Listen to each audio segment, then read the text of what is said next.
এই দেখো আমাদের ভাপানো কেক রেডি, সুন্দর হয়ে গেছে একদম। এবার গপুকে বেড়ে দেব। আমাদের ভাপানো কেক রেডি, তো এবার গপুকে বেড়ে দেব।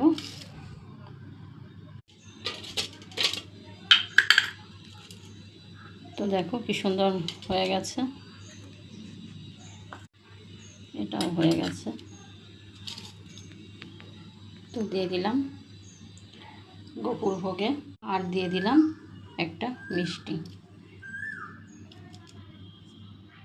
তো এই ছিল আজ গোপালের দুপুরের ভোগের আয়োজন, সুজি দিয়ে ভাপা কেক।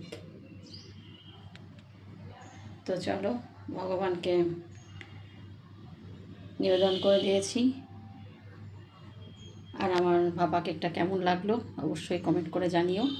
আর এইভাবে তোমরাও গপুকে বানিয়ে দিও, খুব তাড়াতাড়ি হয়ে যায়, 2 মিনিটের মধ্যেই।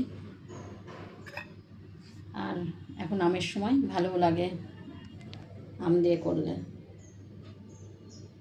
তো চলো আজকের মতো হরে কৃষ্ণ, সবাই ভালো থেকো, রাধে রাধে।